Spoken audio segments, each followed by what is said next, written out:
Hello everyone, this is Telil Shah. आपको पता है कि आज यूपीएससी का प्रीलिम्स का 2024 का पेपर था और हमारे भी काफ़ी स्टूडेंट्स ने पेपर दिया।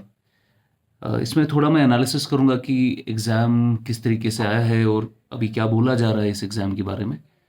देखिए, काफ़ी सारे जो एनालिस्ट है या काफ़ी सारे जो टीचर्स है या बच्चे जो पहले पहले एग्ज़ाम दे रहे हैं, दे फील लाइक कि ये पेपर काफ़ी ज़्यादा इजी था and it is just like कि कोई स्टेट का पीसीएस का एग्ज़ाम दे रहा है, उस लेवल का जैसा पेपर डाला हुआ है।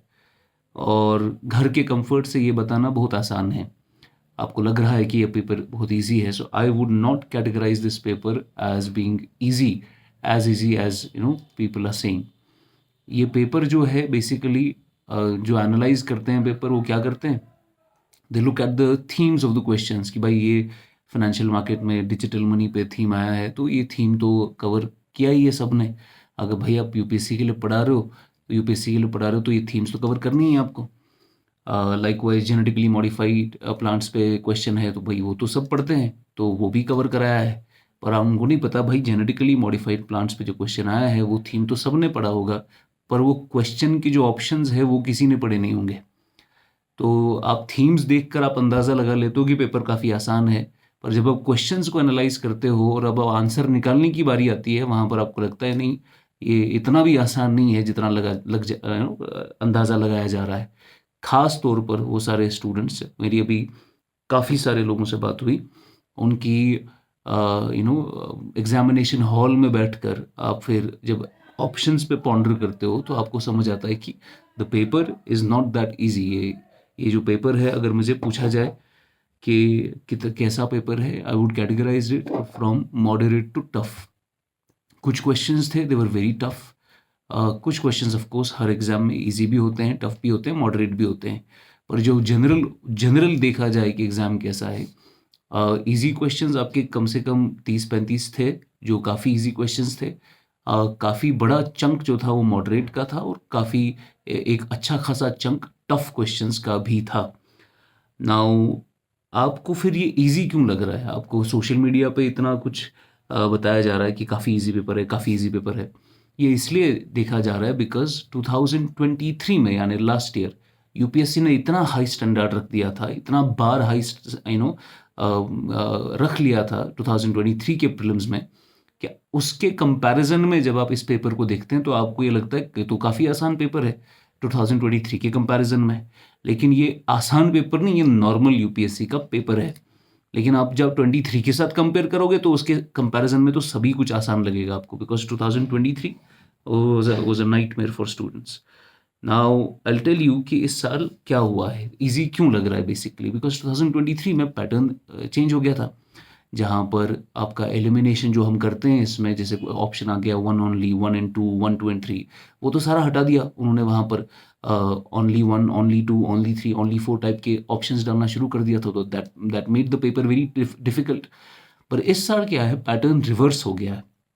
यानी उन्होंने 2023 का जो प्रोसेस था उसको आगे नहीं बढ़ाया, 2023 से उसको रिवर्स करके वापस अपने पुराने पैटर्न पे चले गए। लेकिन अगर ब्रेक डाउन किया जाए कि इस साल का पेपर कैसा आया है, तो मैंने अभी हिसाब लगाया, लगभग 17 क्वेश्चन ऐसे हैं जो पेयर टाइप के क्वेश्चन हैं, जहाँ पर आपको only one pair is correct, only two pair is correct. ये पेयर टाइप के क्वेश्चन लगभग 17 क्वेश्चन है। दिस इज समथिंग जो थोड़ा एलिमिनेट करना मुश्किल हो जाता है। 44 क्वेश्चंस ऐसे हैं जिसको एलिमिनेट किया जा सकता था, जिनको ऑप्शंस को एलिमिनेट किया जा सकता था। 44 क्वेश्चन जहां पर आपके one only, one and two, one two and three ऐसे टाइप के ऑप्शंस आए थे, तो it was almost half the paper. That is why it actually gives you this idea कि भाई नहीं, पेपर थोड़ा आसान था। Why? Because you could eliminate some options. 13 questions ऐसे थे जो statement one, statement two type के क्वेश्चंस थे। अगर आप पेपर चेक करोगे 13 क्वेश्चन आपको ऐसे मिलेंगे। और 26 क्वेश्चंस ऐसे थे जो सिंगल ऑप्शन वाले थे, जहां पर इसमें ऐसे ऐसे क्वेश्चन भी थे जो बहुत ही आसान थे। लाइक आपको लगने लगेगा कि ये कैसे आ सकता है यूपीएससी में। जो जैसे ल्यूसेंट की कोई बुक है जो एसएसबी टाइप के एग्जाम्स के लिए हम पढ़ते हैं, वहां से भी वो सिंगल ऑप्शन वाले क्वेश्चंस आपके हो जाते। कुछ ऑफकोर्स कुछ क्वेश्चन सारे नहीं हो पाते, कुछ क्वेश्चंस आपके वहां से हो जाते। तो वो सब देखकर कोई अंदाजा लगा लेता है, एक जनरलाइज स्टेटमेंट दे देता है कि ये भाई ये पेपर तो बड़ा ही आसान है, ये तो एसएसबी के बच्चे भी कर लेंगे। बिल्कुल कर सकते हैं, वो 100 में से 5 क्वेश्चन कर सकते हैं, लेकिन पूरा पेपर नहीं कर सकते। नाउ ये तो सिस्टम है कि पैटर्न किस तरीके से था इस पूरे एग्जाम का। लेकिन अगर आप कंपोनेंट्स का हिसाब लगाया जाए, बिकॉज ये ज़रूरी होता है, जब हर साल आप एग्जाम देने जाते हैं तो आपको कंपोनेंट्स का हिसाब होना चाहिए, किस कंपोनेंट से कितने क्वेश्चंस आ रहे हैं। तो मोरलेस अगर देखा जाए, जो पैटर्न है कंपोनेंट्स का वो सेम ही है, लेकिन हल्का फुल्का कुछ चेंज हुआ है, बट उतना ड्रास्टिक चेंज नहीं हुआ है। जो 2023 में था वैसा ही एक कॉमन स्टांस रखा गया है इस साल भी। 23 में आपको याद होगा, मैंने जब एनालिसिस किया था, मैंने आपको बोला था ज्योग्राफी से सबसे ज़्यादा क्वेश्चंस आए। अब 2023 में ऐसा पहली बार किया गया था, बिकॉज ज्योग्राफी का जो कोर ज्योग्राफी है उसमें से ज़्यादा क्वेश्चन प्री में नहीं आते थे, लेकिन 23 में उन्होंने एकदम से 20 क्वेश्चन डाल दिए उस पर, और वो उन्होंने कंटिन्यू रखा इस साल। अगर हिसाब लगाया जाए, ज्योग्राफी, पॉलिटी और एनवायरनमेंट, ये तीन अगर आपने कर लिए, और अगर आप इकोनॉमी भी डाल देंगे ऑफकोर्स, तो लगभग 60 to 70% पेपर आपका यही है, ठीक है ना। लेकिन अगर खास तौर पर ज्योग्राफी, एनवायरनमेंट, पॉलिटी डाले तो 50% पेपर हो जाता है आपका, या अगर ज्योग्राफी, एनवायरनमेंट, इकोनॉमी डाल दे तो 50% पेपर हो जाता है आपका। तो मेजर जो आपकी चंक्स है जहाँ से सबसे ज़्यादा क्वेश्चन आते हैं वो है पॉलिटी, ज्योग्राफी, इकोनॉमी, एनवायरनमेंट। इसमें हिस्ट्री भी हुआ करता था पहले पहले, हिस्ट्री से काफ़ी सारे क्वेश्चंस आते थे, लेकिन हिस्ट्री को थोड़ा पता नहीं क्यों बट वो पीछे धकेल रहे हैं हिस्ट्री को, और मॉडर्न हिस्ट्री को पूरा ही उखाड़ के फेंक दिया उन्होंने। अब मैं आपको अगर ब्रेक डाउन करके बता दूं कि भाई कहाँ कहाँ से कितने क्वेश्चंस आए, अगर आप हिसाब लगाएंगे तो आपको पता चलेगा। एनवायरनमेंट से आपको लगभग 18 क्वेश्चन है जो एनवायरनमेंट से है। ज्योग्राफी से आपको 14 क्वेश्चन, 14 क्वेश्चंस मिलेंगे, जो काफ़ी अच्छा सेक्शन है ज्योग्राफी का। उसके बाद पॉलिटी से भी लगभग 14-15 क्वेश्चन मिलेंगे आपको। इकोनॉमी और अगर गवर्नमेंट स्कीम्स, करंट अफेयर भी डाल दिए उसमें, तो लगभग 18 से 20 क्वेश्चन आपको वहाँ से मिल जाएंगे। हिस्ट्री, आर्ट एंड कल्चर जो टोटल है उसका अमाउंट 12 से 13 क्वेश्चन का था, और मॉडर्न हिस्ट्री का अगर स्पेसिफिकली देखा जाए, 1-2 क्वेश्चन डाले हैं मॉडर्न हिस्ट्री के, तो वो उसका वेटेज काफ़ी कम हो गया है। उसके बाद science and tech, as always predictable section है, जहाँ पर आपको पता है कि 10% पेपर हमेशा साइंस एंड टेक से होता है। इस साल भी 11 क्वेश्चन थे 100 में से। इंटरनेशनल रिलेशन में 6 से 8 क्वेश्चन आए थे, वो करंट बेस्ड ही थे ऑफकोर्स। और इस बार ही उन्होंने एक नया सिस्टम डाला था जिसको आप मिसलेनियस में कैटेगराइज कर सकते हैं, या तो फिर आप उसको स्पेसिफिकली इंटरनल सिक्योरिटी के क्वेश्चन बोल सकते हैं। तो इंटरनल सिक्योरिटी आपको पता है GS3 का हिस्सा है मेंस में, पर यूपीएससी के प्री में भी इंटरनल सिक्योरिटी से कुछ क्वेश्चंस देखने को मिले इस बार ही हमें। तो ये था कुछ ब्रेकडाउन कंपोनेंट्स का कि भाई किस किस कंपोनेंट से कितने क्वेश्चन आए हैं। अगर पॉलिटी का हिसाब लगाया जाए, कुछ क्वेश्चन तो बिल्कुल ही आसान क्वेश्चन थे, उनको रखने पड़ते हैं। ऐसा ऐसा नहीं कि उनको पता नहीं कि आसान है, उनको पता होता है कि आसान क्वेश्चन डालने हैं हमें पेपर में।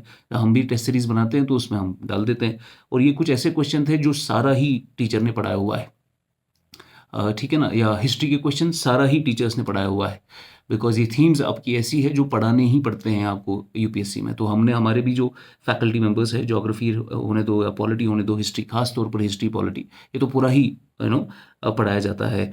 कुछ जो ट्रिकी, अच्छा इकोनॉमी में भी एक्सपेक्टेड लाइंस पे था थोड़ा बहुत, कोई कोई क्वेश्चन काफ़ी डेप्थ में जाकर पूछा था, कोई क्वेश्चन बिल्कुल सतह का क्वेश्चन था, वो भी देखा जाता है, डिफिकल्ट है, कुछ मॉडरेट है, कुछ इजी है। पर इकोनॉमी भी ऐसा भी नहीं था कि इकोनॉमी को आप प्रिडिक्ट नहीं कर पाते, वो प्रिडिक्टेबल लाइंस पे ही था। जो सेक्शंस इकोनॉमी के होते हैं उसी हिसाब से इकोनॉमी पूछा गया था। तो इकोनॉमी होने दो, पॉलिटी होने दो, हिस्ट्री होने दो, तो it was not something unexpected, unpredictable. Science and tech is something जहाँ पर we have seen some questions which were very difficult to handle.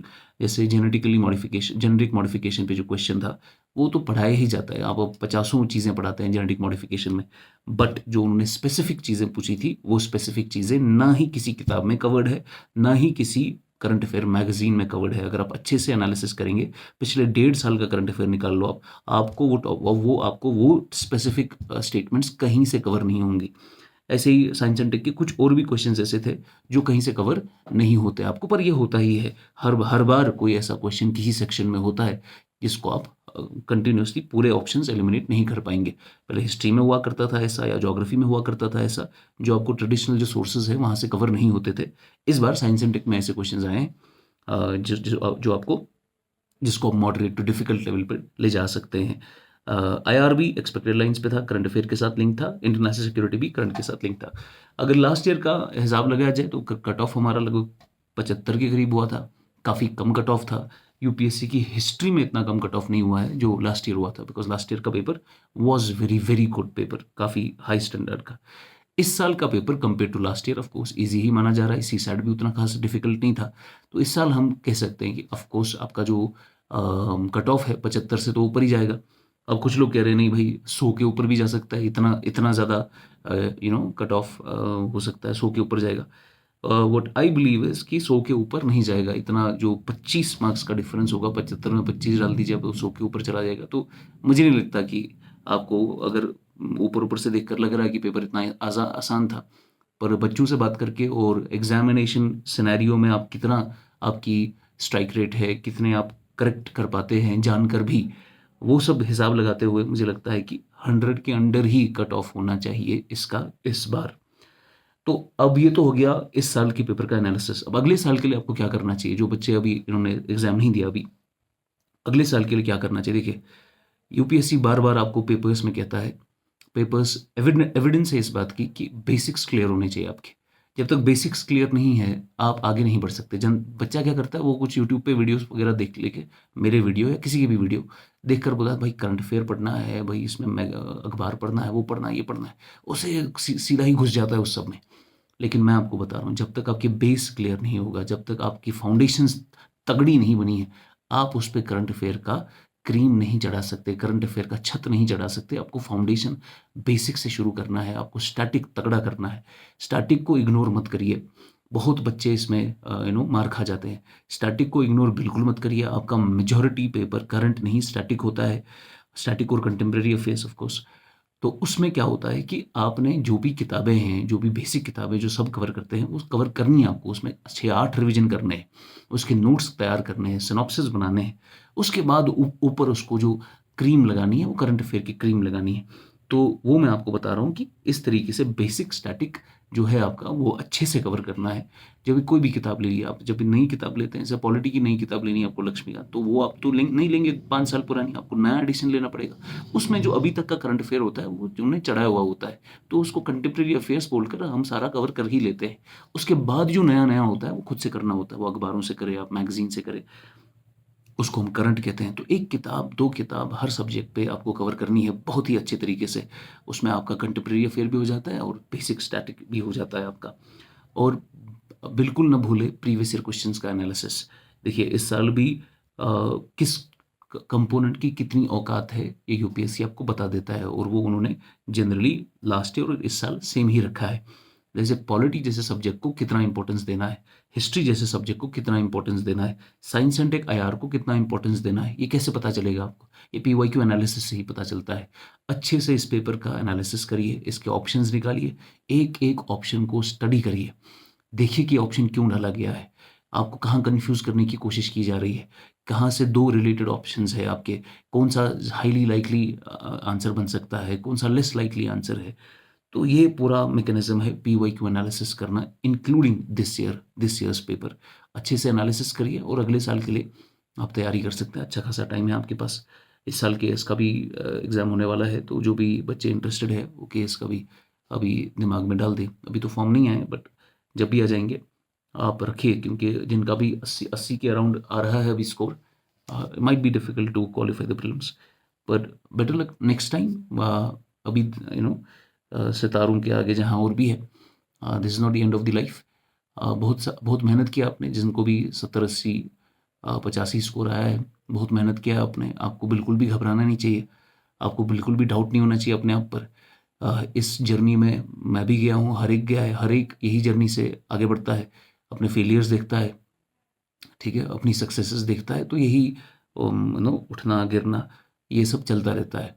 लेकिन जो भी सक्सेसफुल आदमी है, आप उसमें एक चीज़ कॉमन देखेंगे कि उसको अपनी गलतियों का एनालिसिस करना बहुत अच्छे से आता है, कि भाई ये पेपर में गलतियाँ कहाँ हुई। अब आप देखेंगे मेजॉरिटी बच्चे क्या करेंगे, जो आपका इसमें जो ऐसा लॉट है जो सीरियस नहीं होता, वो पेपर देंगे, वो चेक नहीं करेंगे पेपर, और रखा है ऐसे ही। अब देखेंगे एग्ज़ाम के टाइम लिस्ट में नाम आएगा या नहीं आएगा, वो ऐसी मेंटालिटी होती है। लेकिन जो सीरियस स्टूडेंट है, जिसको सक्सेस मिलेगी इसमें, वो क्या करेगा, वो पेपर निकालेगा, उसमें एनालिसिस करेगा, बोलेगा कि ठीक है यार, अब चाहे सही हुआ गलत हुआ जो भी हुआ, गलती कहाँ पे हुई मेरी, और गलती जहाँ पर हुई उसको मैं सुधारूंगा नेक्स्ट टाइम। तो ये एटीट्यूड बहुत ज़रूरी है इस पे। तो आप देखेंगे कोई भी सक्सेसफुल इंसान रहने दीजिए, आपको पता चलेगा कि उनका एनालिसिस, अपनी गलतियों का एनालिसिस बड़े तगड़े तरीके से करते हैं वो। तो इसमें आप करिए एनालिसिस, अगर गलतियाँ हुई हैं उसको सुधारिए, अगले बार उससे बेहतर परफ़ॉर्म कर सकते हैं। तो ये थोड़ा-सा एनालिसिस था। अब जो अगले साल के लिए प्रिपेयर भी कर रहे हैं, उनके लिए मैं बता दूँ कि हमारा एक ऑफ़लाइन और ऑनलाइन बेसिस पे दोनों का एक हम नया सेशन शुरू कर रहे हैं 2025-26 के लिए, जिसमें इसमें काफ़ी सारे फीचर्स हैं जो नए कोर्स में हम ऐड कर रहे हैं। जिसमें पहले तो स्कॉलरशिप टेस्ट है, आप स्कॉलरशिप के लिए आ सकते हैं। 7 जुलाई को स्कॉलरशिप होगा, 10 जुलाई से उसके इमीडिएटली बाद कॉन्सेप्ट क्लासेस होंगे और 10 से आपके रेगुलर क्लासेस होंगे। 7 से ही आना है आपको। अपना मन बना लीजिए, जो भी इसमें आना चाहता है, फर्स्ट ईयर में है, सेकंड ईयर में है, जहाँ पर भी जो भी है, ग्रेजुएट है, पोस्ट ग्रेजुएट है, आप आ सकते हैं। क्लास का जो स्टैंडर्ड रहता है वो बेसिक से ही शुरू होता है और एडवांस लेवल पे जाता है। तो इसीलिए हमें अच्छा खासा 15 से 16 महीने लगते हैं इसको कवर करने में। मैं आपको बता दूँ, कोई भी आपको बोलेगा कि यूपीएससी का सिलेबस वो आपको 10-11 महीने में कवर करके देंगे, इट इज़ नॉट पॉसिबल। वो आपको झूठ बोल रहा है, ठीक है ना? कोई भी यूपीएससी का सिलेबस 10-11 महीने में कवर करके नहीं दे सकता। दिल्ली में कराया जाता है, वो बिल्कुल कराते हैं, उसके बाद आपका प्री बी क्वालीफाई नहीं होता है। व्हाई? बिकॉज़ वो सही से पूरे टॉपिक्स कवर नहीं कराते हैं और उनको कराना पड़ता है वैसा, बिकॉज़ वहाँ की मार्केट, वहाँ की इंडस्ट्री इतनी कट थ्रोट है कि आप 11 महीने का 12 महीने नहीं कर सकते, बिकॉज़ बगल वाला 11 ही करता है, बगल वाला 10 ही करता है। और बच्चे जो असल लॉट है उनको ज़्यादा पेशेंस नहीं है, उनको 10-11 महीने में ही आईएएस बनना है। उस चक्कर में बच्चा बहुत कुछ खो देता है। रीजनल सेंटर पे ऐसा दिक्कत नहीं है, हमारे पास अपना टाइम होता है, हम बड़े ही अच्छे अपने तरीके से हर सब्जेक्ट को अपना-अपना टाइम देते हैं। आंसर राइटिंग के रेगुलर क्लासेस कराते हैं। जैसे आपका जीएस का क्लास होता है, उसके बाद आंसर राइटिंग का क्लास होता है, उसके बाद इंशाल्लाह करंट अफेयर के क्लासेस होते हैं। और अभी ये लाइब्रेरी भी हम इनॉग्रेट कर रहे हैं। तो जो भी बच्चा हमारे क्लासेस आता है उसके बाद क्लास छोड़कर लाइब्रेरी में बैठ सकता है, उसके लिए एनरोल करना पड़ेगा। तो वो पूरा का पूरा मैकेनिज़्म है, जो मैं कभी टाइम मिला तो डिटेल में आपको बताऊँगा। बट 7th जुलाई आप दिमाग में डाल दीजिए, आप स्कॉलरशिप के लिए आइए, अपना एक एक्सपोज़र मिल जाएगा आपको कि एग्ज़ाम कैसा आता है। स्कॉलरशिप अटेम्प्ट करने पर ही we have a plan for you, हम आपको एक शेड्यूल दे देंगे, एक प्लानर दे देंगे कि कैसे आपको ये अगले साल या उसके अगले साल के एग्ज़ाम के लिए तैयारी करनी चाहिए। और उसके तुरंत बाद क्लासेस रिज्यूम हो जाएंगी आपकी, जो आपका 8th 9th से ही हम कॉन्सेप्ट करेंगे और 10th से आपके रेगुलर क्लासेस शुरू हो जाएंगे। तो हमारा एक नया कैंपस है, करण नगर में ही हमने लिया, वहाँ पर हम आपको नए कैंपस में शिफ्ट कर रहे हैं। So this was all of my analysis of UPSC 2024। तो all the best for the next year. Thank you so much.